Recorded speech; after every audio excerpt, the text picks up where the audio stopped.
Hi guys, எல்லோருக்கும் வணக்கம். எப்பவுமே சந்தோஷமாக இருக்க வாழ்க்கையில் தொடர்ந்து முயற்சி செஞ்சுக்கிட்டே இருங்க. நன்றி. இன்றைக்கி நம்ம பார்க்க போகிற ஒரு பதிவு என்ன அப்படின்னா, எல்லாருக்கும் இருக்கக்கூடிய ஒரு மிகப்பெரிய ஒரு கேள்வி. அந்த கேள்விக்கான பதிலை தான் நாம் இன்றைக்கி பார்க்க போகிறோம். அது என்னென்னா, ஒரு நாத்திகன் இருக்காருன்னு அப்படின்னா, அவர் ஒரு ஆத்திகன் கிட்டே போய், இறைவன் அப்படின்னா என்னன்னு தெரியுமா உனக்கு? யார் அது சொல்லு பார்ப்போம், அது எது எனக்கு சொல்லு அப்படின்னு அவர் கேள்வி கேட்பார். அவர் என்ன சொல்லுவார்? ஒரு பதிலை சொல்லுவார். சரி, இப்போ ஆத்திகன் ஒரு நாத்திகன் கிட்ட ஒரு கேள்வி கேட்டு, இறைவன் யார்? அவருக்கு சயின்டிஃபிக்கலாக இது அது இதுன்னு சொல்லி ஒரு விஷயத்த சொல்லி முடிப்பார். சரி, ஓகே. ஆனால் இவங்க ரெண்டு பேரும் ஒரு பதிலை சொல்லுவாங்க. என்ன பதில்னா, விஞ்ஞான ரீதியாக அது ப்ரூவ் பண்ணப்பட்டிருக்கு, ஸோ இதான் அப்படின்னு சொல்லி அவங்க சொல்லுவாங்க. இப்படி காரணத்தை உருவாக்கி, ஸோ கடவுள் என்பது இரண்டு பேருக்கும் நம்பிக்கை அடிப்படையில் தான் இருக்கும். இல்லை என்று ஆணித்தரமாக அவர் நம்புவார், இருக்கு என்று ஆணித்தரமாக நம்புவார். இவங்க ரெண்டு பேருக்கும் என்ன வித்தியாசம்னா, ஒரு வித்தியாசமும் கிடையாது. ஸோ ஆத்திகனுக்கும் ஒன்று தான், நாத்திகனுக்கும் ஒன்று தான். இருவரும் அடிப்படையாக நம்பிக்கை அப்படின்ற ஒரு கோட்பாட்டில் தான் இருக்கிறாங்க. சரி, இருந்துட்டு போட்டோம். அதே தான் எனக்கும். நானும் என்னுடைய அனுபவம் அது போல தான் இருந்துச்சு.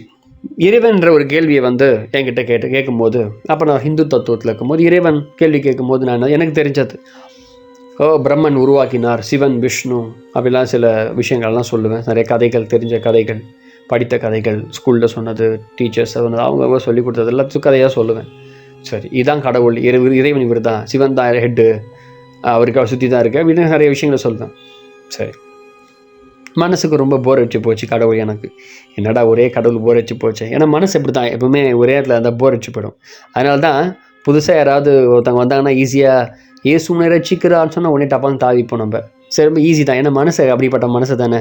உடனே சொன்ன ஏன்னா ஒரு காமெடி என்னென்னா, நம்ம மனசு ஒவ்வொரு தடவை டப்புன்னு தாவிக்கிட்டே இருக்கக்கூடிய அது ஒரு கொள்கை படைச்சது. அது நமக்கு தெரியாததுனால ரொம்ப ஈஸி இந்த உலகத்தில் அடுத்தவங்களை மாற்றுறது. இன்னொருத்தவங்க புதுசாக சொல்லுவான். அதே மாதிரி எனக்கும் ஒருத்தவன் சொன்னான், ஏசுனை ரசிக்கிறார் வாவான்னு. சரி, ஓகே, போர் அடிச்சு போச்சு. அங்கே போயிட்டேன். அங்கே போய் இருந்து அப்படியே கொள்கையில் போய் வெறி பிடிச்ச மாதிரி போய் பாஸ்டர் ஆகிட்டு அங்கேயும் கேள்வி வந்தது. இறைவன் என்பது யார்? தெரியல. கேள்வி இது இல்லை, கேள்விக்கான பதில் தெரியல. சரி, அங்கே போ. அடுத்தது, சரி, இயேசு கிறிஸ்துவே பிதான்றாரு. அப்போ பிதா யார்? அவர் தான் அல்லாஹ். சரி, அங்கே விட்டு அங்கே போ அப்படின்னு சொல்லிட்டு டேரெக்டாக பிதாவானவரை போயிட்டு இறைவன் டேரெக்டாக போயிடலான்னு சொல்லிட்டு அங்கே போனான்னு தெரிஞ்சது. அதுக்கு பிறகு ஐயோ இதுவும் புரியல எனக்கு. சரி, இறைவன்ற கேள்விக்கே தத்துவத்தை என்னால் விளக்கவும் முடியல.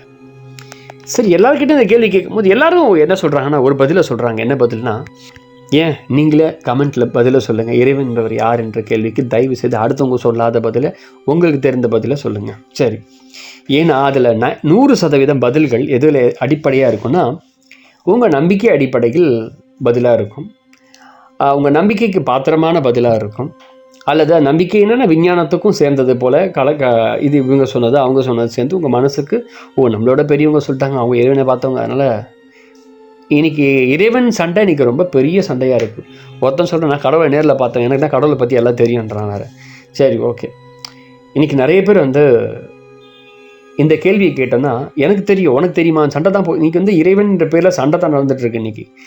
சரி, ஓகே. இப்படிப்பட்ட கேள்வியை நம்ம ஒரு பெரிய ஒரு கேள்வி இது. இந்த கேள்விக்கு பதில் தெரியல. நான் இந்த கேள்வியை என்கிட்ட கேட்டோம் அப்படின்னா எனக்கும் தெரில தான் பதில்.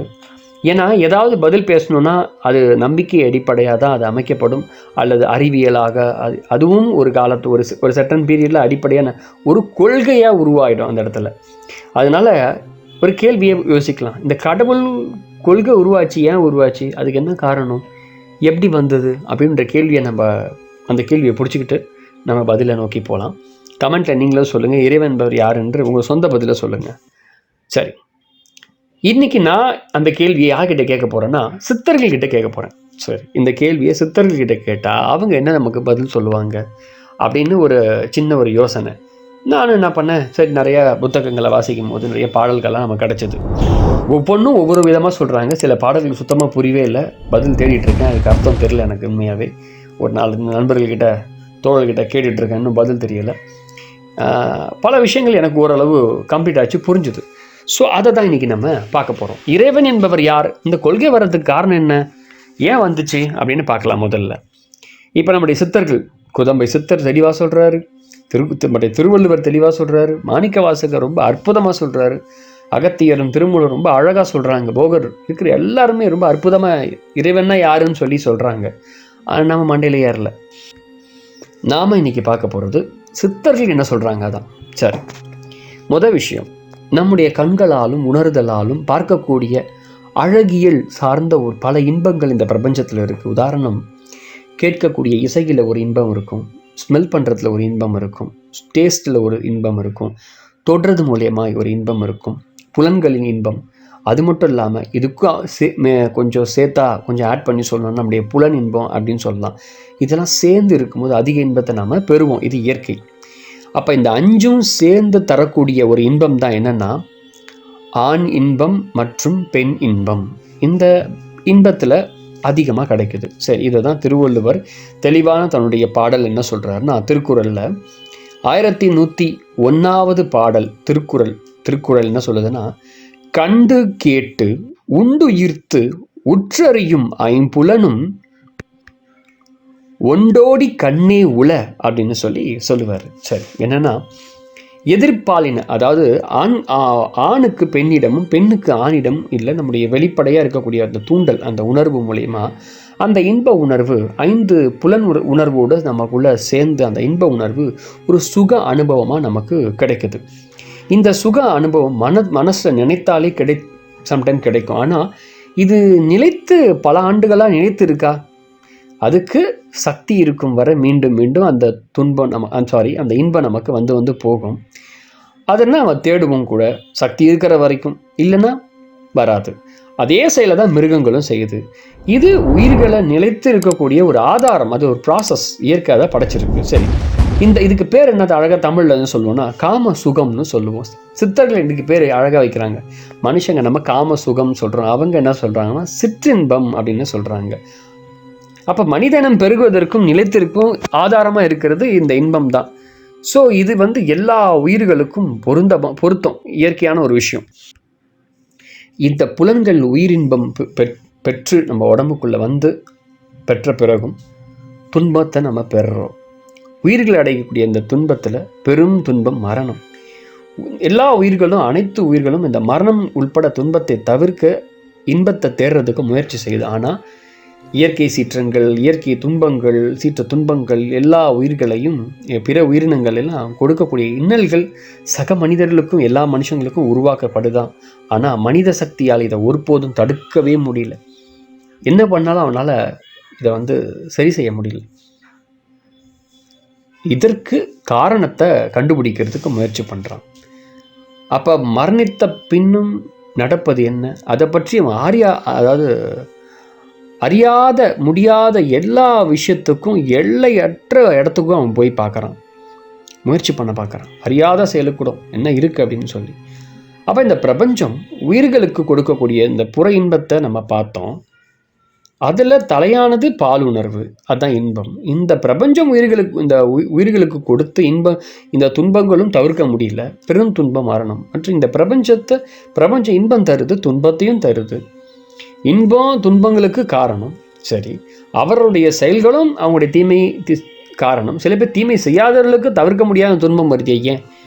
அதுதான் மனுஷன் தன்னுடைய அறிவினால் தன்னுடைய துன்பத்தை தவிர்க்கிறதுக்கு, நீடித்த நிலையாக இருக்கிறதுக்கு, அந்த இன்பத்தை பெறுவதற்கு ஒரு வழிமுறையை நாடினான். அந்த வழிமுறைக்கு பேர் என்ன தெரியுமா? அவங்க அறிவில் கண்டது தான் ஒரு தீர்வு.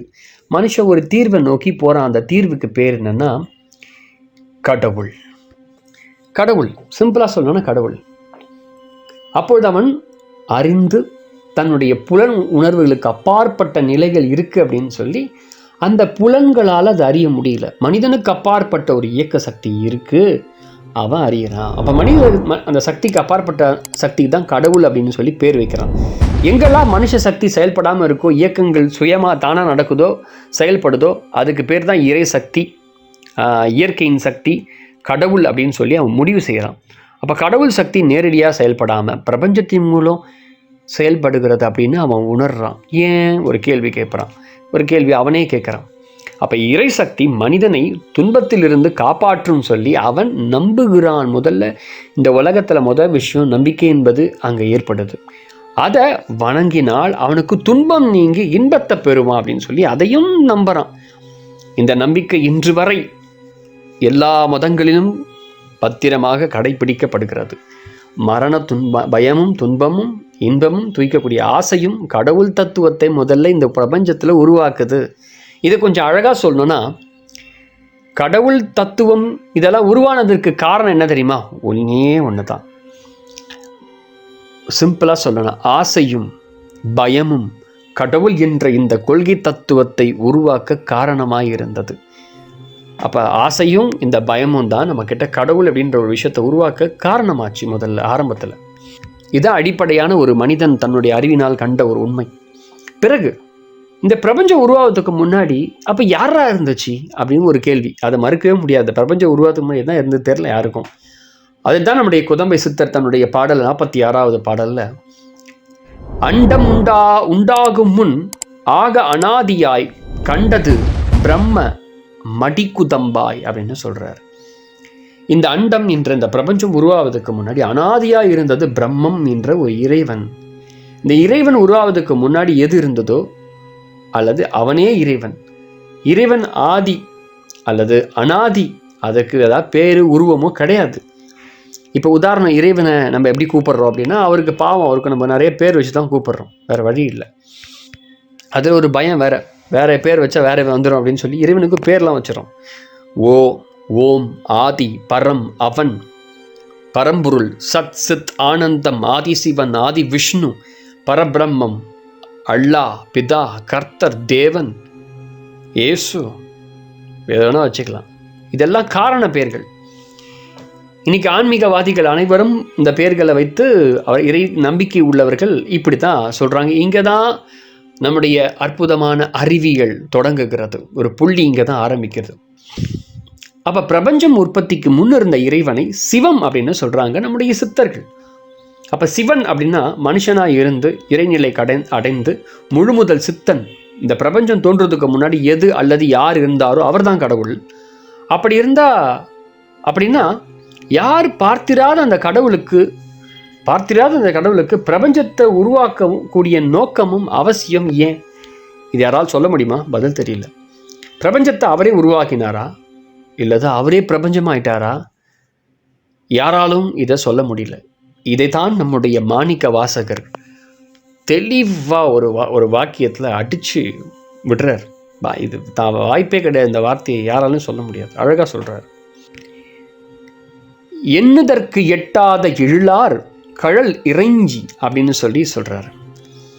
இறைவனே பிரபஞ்சமாக விரிந்தார் என்பது நம்முடைய சித்தர்களுடைய கோட்பாடு. அப்ப பிரபஞ்சம் உருவாவதுக்கு முன் இருந்தது ஒன்றுதான், அதுதான் கடவுள். இதற்கு உருவமோ பெயரோ இல்லவே இல்லை. அது ஒரு இறை கொள்கை. இறைவன் என்பது ஆனா பெண்ணா ரெண்டும் ஒடுங்கியவன் அவனே. சிவனுடைய இடது பக்கம் ஆணாகவும் வலது பக்கம் பெண்ணாகவும் அம்மையப்பனாகவும் இருக்கிறான். முருகனுக்கு முன்னாடி அதே முருகன் நடுவே ஆணாகவும் பெண்ணாகவும், இது மாதிரி எல்லா இறை சம்பந்தப்பட்ட எல்லா விஷயத்துலையும் ஆண் தன்மை பெண் தன்மை இருக்கும்.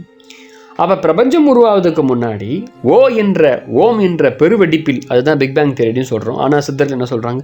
ஓம் அதுக்கு பேர் வைக்கிறாங்க. அது பிக் பேங் தியரிட்டிக்கல் இங்கே சொல்லும் போது, இங்கே ஓம் தியரி. பேர் தான் வித்தியாசம், நடைமுறைக்கு ஒத்துப்போவோம் எல்லாம்.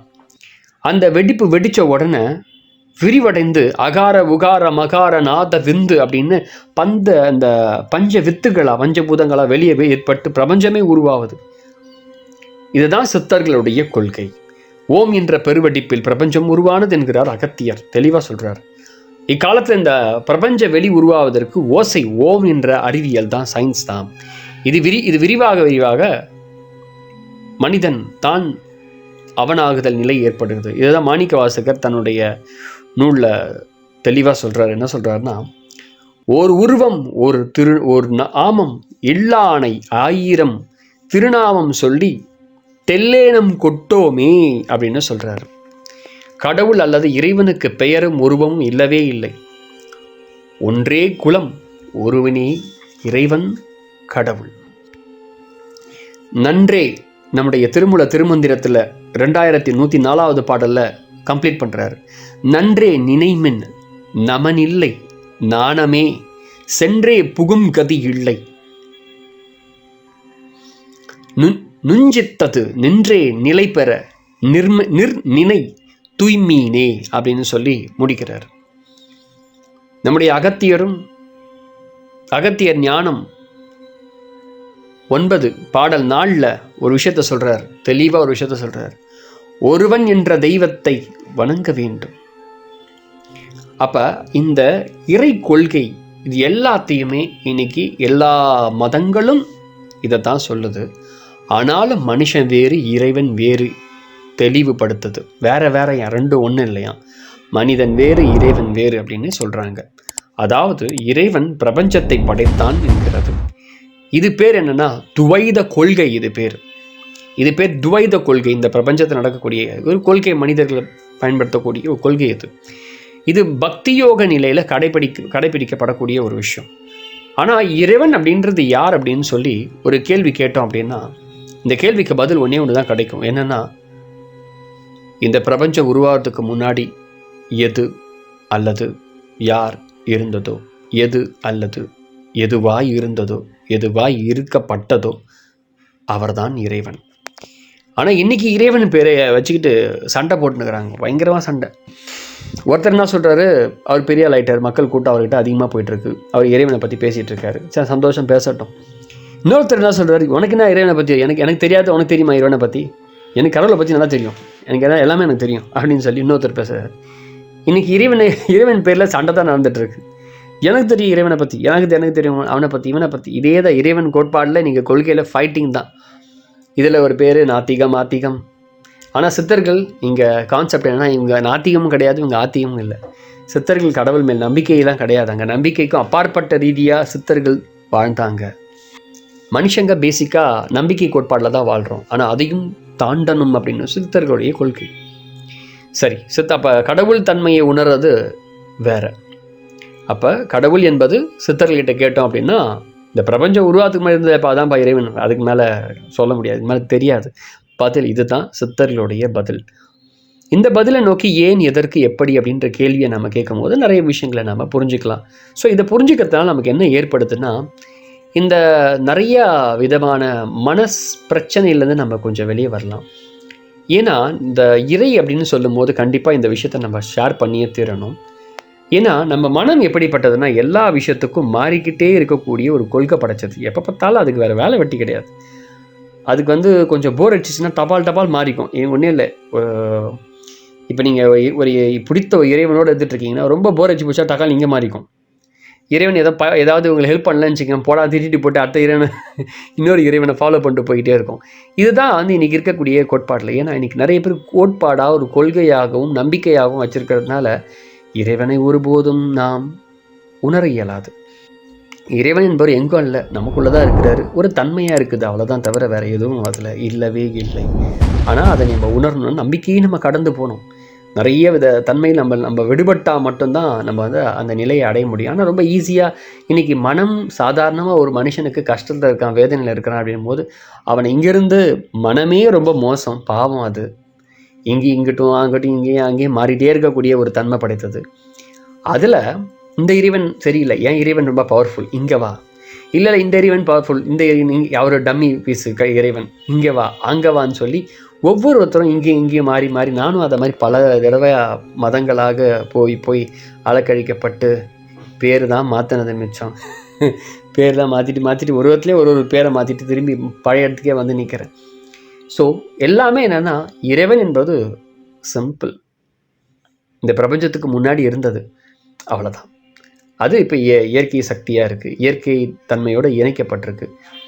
நாம் அந்த பல கொள்கைகளும் பல விஷயங்களை பின்னாடி தான் சுற்றிட்டுருக்கோம். சித்தர்களுடைய ஒரு அருமையான விஷயம், மனசை நோக்கி நம்ம செயல்படும் போது, மனசை அந்த நிலையை நோக்கி நம்ம பயன்பட்டு அதோட பயன்பட்டு உள்ள நம்மளை நம்மளை பயன்படுத்தும் போது நமக்குள்ள பல விதமான மாற்றங்கள் ஏற்பட ஆரம்பிக்கும். இந்த பதிவு எதுக்குன்னா, இறைவன் அப்படின்ற ஒரு பேரில் இன்னைக்கு உலகம் முழுக்க அற்புதமான வியாபாரம் தவிர வேறு எதுவும் நடப்பதில்லை. அதனால் இந்த இறைவன் அப்படின்ற எனக்கு அது மேலே ஒரு நாட்டமும் இல்லை.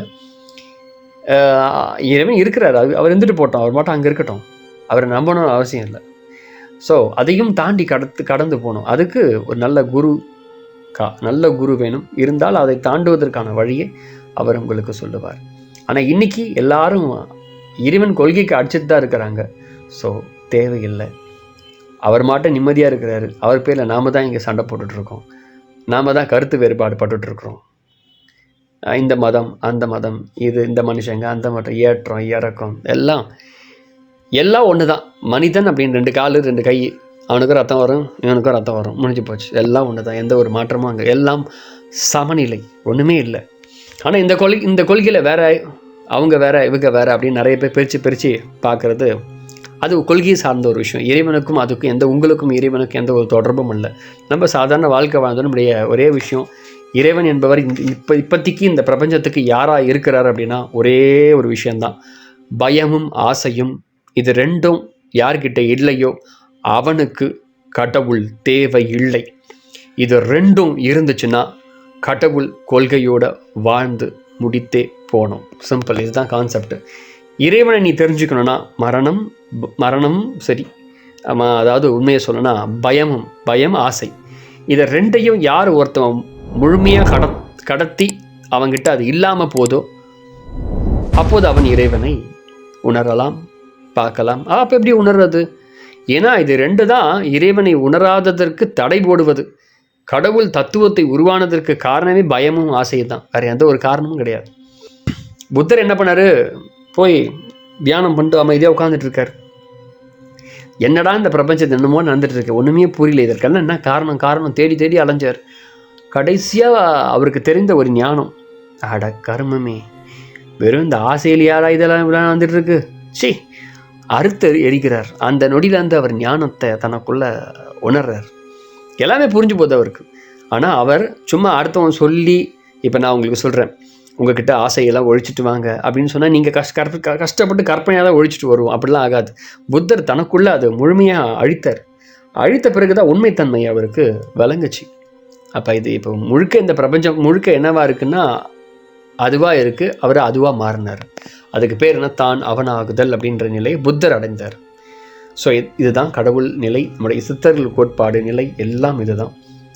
அப்போ இன்னைக்கு இறைவன் என்பவர் எப்படி உருவாக்கப்பட்டிருக்கிறார் அப்படின்னா, உங்கள் பயத்தாலும் உங்கள் ஆசையினாலும் தான் அவரை குறித்ததான தத்துவம் இன்னைக்கு இந்த உலகம் முழுக்க உருவாக்கப்பட்டிருக்கிறது.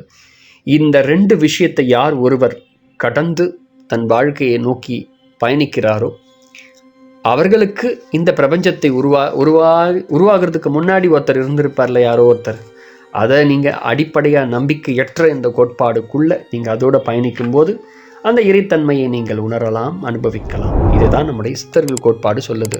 அதுக்குள்ளே இந்த வாசி யோகம், சாகா கலை, இதுக்குள்ளே நிறையா விஷயங்கள் நம்ம உள்ளே போய் நம்ம உடலையும் கல்பமாக மாற்றி நிறைய விஷயங்களை செய்ய நமக்குள்ளே தான் இறைவன் இருக்கிறார் என்று திருமூலர், போகர், அகத்தியர் இருக்கிற அத்தனை சித்தர்களும் உணர்ந்தார்கள். தனக்குள்ளே இருக்க அந்த வாழை ஒளியை உணர்ந்தாங்க. வெளியில் அந்த வாழை ஒளியை உணரல, உள்ளுக்குள்ளே அந்த வாழை ஒளியை உணர்ந்தார்கள்.